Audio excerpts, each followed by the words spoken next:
why I put my brand on a stall.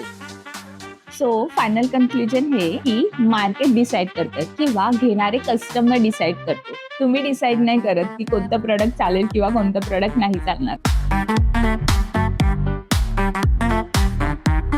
नमस्ते, मी गार्गी आणि माझ्या या व्हिडिओमध्ये तुमच्या सगळ्यांचं मनापासून स्वागत आहे. मला जेव्हापासून एक्झिबिशन झालेत किंवा एक्झिबिशनच्या रील जेव्हापासून तुमच्यापर्यंत पोहोचल्या आहेत तेव्हापासून प्रश्न आलेले आहेत एक्झिबिशनच्या रिलेटेड. जसं की खूप साऱ्या बेसिक गोष्टी, एक्झिबिशन कसं रजिस्टर करायचं, कुठे रजिस्टर करायचं, तू काय केलंस, तू एक्झिबिशनची तयारी कशी केली, प्रिपरेशन्स कसे केले. तर आज मी खूप सारे प्रश्नांची उत्तरं द्यायला इथे बसलेली आहेत. काही प्रश्न जे मी इन जनरल विचारले, काही प्रश्न होते की एक्झिबिशन सुरुवात कसं करायचं किंवा खूप सारे क्वेश्चन असे मी मोजून 10 प्रश्न घेऊन आलेले आहेत की त्या प्रश्नांमधून मी उत्तरं देण्याचा प्रयत्न करेन. म्हणजे एक्झॅक्टली आपला बॅलन्स पण होऊन जाईल, म्हणजे क्वेश्चन आन्सर पण होतील. ह्याच्या व्यतिरिक्त असतील किंवा काही शंका असेल तुम्ही मला डीएम करू शकतात इन्स्टाला. गार्गी गणेश म्हणून माझं इन्स्टा चॅनल आहे, तुम्ही डायरेक्ट मला तिथे डीएम करू शकता. तुमच्या सगळ्या प्रश्नांची उत्तरं मी देते. सो क्वेश्चन पहिला क्वेश्चन हा असा होता, Y I put my brand on a stall. माझा हा ब्रँड, मी साजबाय गार्गी, हा माझा ब्रँड मी हा स्टॉल वरती का घेऊन आधी दुकानात किंवा असं काय स्वतःचा सेटअप का नाही केला, डायरेक्ट स्टॉल का. तर खूपदा मी बघितलं माझे हे प्रॉडक्ट साजबाय गार्गी हे ऑनलाईन खूप चांगलं अप्रिशिएट झालंय की वाव छान दिसतात. पण मला एक चान्स घ्यायचा होता की आधी एका स्टॉलवरती रील्स जेवढ्या लाईक येतात रील्सवरती, रिअलमध्ये लोक तेवढीच खरं अप्रिशिएट करतात की नाही प्रोडक्ट, मला हा एक्सपिरियन्स घ्यायचा होता. तर गेले 2 टाइम मी एक्झिबिशन झालेलं आहे. एक मी दिवाळीच्या टायमाला एक्झिबिशन केलेलं आहे, दुसरं आता हा डिसेंबरला एक्झिबिशन केलं. दोन्ही वेळेला मला एवढी गॅरंटी आली की माझे प्रोडक्ट ऍक्च्युअलमध्ये लोकांना आवडतात, म्हणजे रीलमध्ये नाही तर रिअलमध्ये पण लोकांना आवडतात.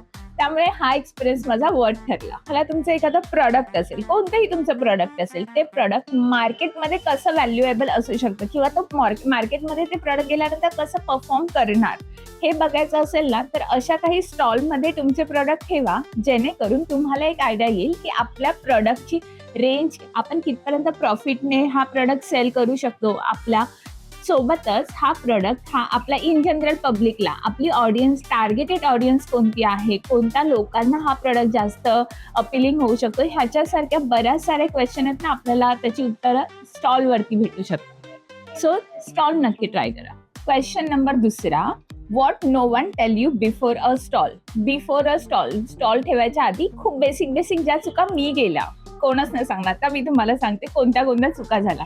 सगळ्यात पहिलं म्हणजे माझे व्हिजिटिंग कार्ड संपलेत. पहिल्या दिवशी तर होतं, दुसऱ्या दिवशीपर्यंत पण होतं, तिसरा दिवस होईपर्यंत व्हिजिटिंग कार्ड संपलेत. तर व्हिजिटिंग कार्ड एक तर स्टॉकमध्ये ठेवा. आपल्याला वाटतं 100 खूप आहेत, पण नाही. तुम्ही एक्झिबिशन जिथे ठेवणार असाल, समजा क्राऊड जास्त असेल तिथे, तर तुमचे कार्ड जाणार. तर एकदा पहिलं सगळ्यात महत्त्वाचं, तुमचे कार्ड, जास्तीत जास्त कार्ड तुम्ही तुमच्या स्टॉलवरती ठेवा. दुसरी गोष्ट जी माझी खूप मोठी चूक झाली ती म्हणजे पेमेंट मेथड. सगळं झालं, कॅश वगैरे ठीक आहे, पण आहे ना, मी ते पेमेंटचं स्कॅनर माझ्याकडून मिसप्लेस झालं. त्यामुळे ऑनलाईन ट्रान्झॅक्शनला प्रॉब्लेम होत होते. मला पर्सनली नंबर द्यावे लागले त्यांना की, तर ते प्रोफेशनलिझम वाटत नाही. तर त्याच्यासाठी दुसरी महत्त्वाची गोष्ट ती म्हणजे तुमचं पेमेंटचं स्कॅनर रेडी पाहिजे. आणि तिसरी जी माझी चूक झाली ती तुम्हाला सांगते, रिपीट करू नका. म्हणजे माहित नाही, मला लास्ट वेळेला दिवाळीवाल्या एक्झिबिशनला जसा रिस्पॉन्स आला, मला वाटलं माझी साड्या जेमतेम जातील, पण यावेळेला एवढ्या साड्या केल्या की माझ्याकडे पॅकेजिंगसाठी जे काही साड्यांचं पॅकेजिंग मटेरियल होतं ना, ते संपलेलं. माझे बॅग संपलेल्या साड्यांच्या रिटर्न देण्यासाठी. तर तुम्ही या 2-3 गोष्टी नक्की ठेवा, स्टॉकमध्ये ठेवा. आपल्याला वाटतं या स्टॉकतील 10 साड्या जातील, 20 साड्या जातील, कदाचित माहीत नाही, खूप जास्त साड्या जाऊ शकतात. तर स्टॉक हा नेहमी ठेवा. लास्ट मोमेंटला माझी खूप धावपळ झालेली, शेवटी आम्ही ब्लिंकिटमधून साड्यांची ती पॅकेजिंग मागवली. तर ही चूक तुम्ही करू नका आणि तुम्ही तुमच्याकडे पूर्णपणे साड्यांचा जेवढा स्टॉक ठेवता ना, तुमच्या ज्या पण प्रोडक्ट्सचा, साड्यांचा, एक्सेसरीचा जो स्टॉक तुम्ही ठेवतात ना, त्या अकॉर्डिंग तुमची पॅकेजिंग असली पण पाहिजे. सो ह्या सगळ्याचा फायनल कन्क्लुजन एकच आहे, स्टॉलवरती प्रिपरेशन जास्त कामाला येतात रादर दॅन प्रेडिक्शन. प्रेडिक्शन करण्यापेक्षा प्रिपरेशनवरती फोकस करा. सो फायनल कन्क्लुजन हे की मार्केट डिसाईड करतं किंवा घेणारे कस्टमर डिसाईड करतो. तुम्ही डिसाईड नाही करत की कोणतं प्रोडक्ट चालेल किंवा कोणतं प्रोडक्ट नाही चालणार ते. तिसऱ्या पॉइंटला मला ही गोष्ट कव्हर करायला आवडेल, खूप महत्वाची आहे की कस्टमर प्रॉडक्टकडे कमी आणि जो प्रॉडक्ट सेल करणारा असेल ना त्याच्याकडे जास्त बघतो.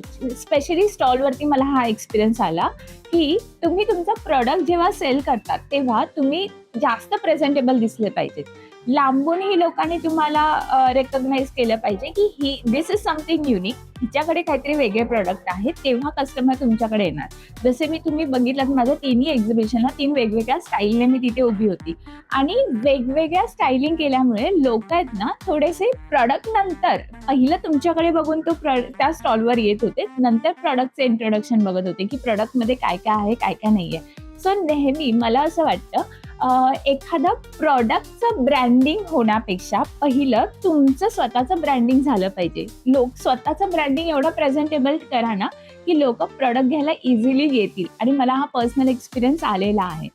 सो मला असं वाटतं तुमचं प्रेझेंटेशन जास्त महत्त्वाचं आहे. ब्रँड हा फक्त बोलून नाही तर ब्रँड हा दाखवून बनतो. आता चौथा पॉईंट तो म्हणजे how I sold without discount. बाई आपण बायका आहोत, आपल्याला डिस्काउंट सगळीकडे लागतंच. आपण स्वतः किती डिस्काउंट घेतो, पण खूपदा कसं होतं की आपले प्रोडक्ट हे किती व्हॅल्यूचे आहेत हे आपल्याला माहिती आहे. त्याच्यानंतर आपण स्टॉल घेऊन त्याचा रेंट पण पे करतो, म्हणजे तिथे पण आपली इन्व्हेस्टमेंट होतेच.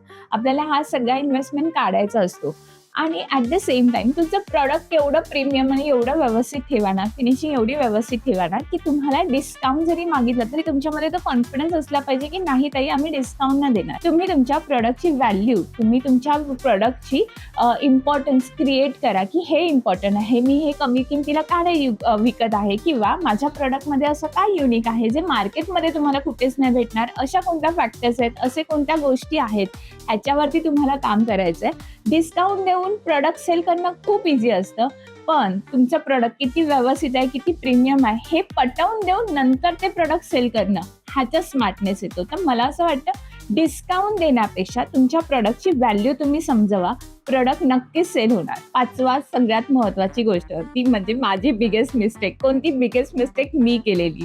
सीन काय झाला, ज्या वेळेला एक्झिबिशन ठेवायचं होतं, सगळे प्रिपरेशन सगळं झालं. तिथे एक्झिबिशनला प्रॉपर लावलं आम्ही, एक्झिबिशन प्रॉपर ते माझे गार्मेंट्स वगैरे मी व्यवस्थित सेट केले आणि जी पॅकेजिंग बॅग होती ना पॅकेजवाली, ती बॅग मी परत रिटर्नच्या सामानामध्ये पाठवून गेली. म्हणजे माझ्याकडे पहिल्या दिवशी पॅकेजिंग बॅग नव्हती.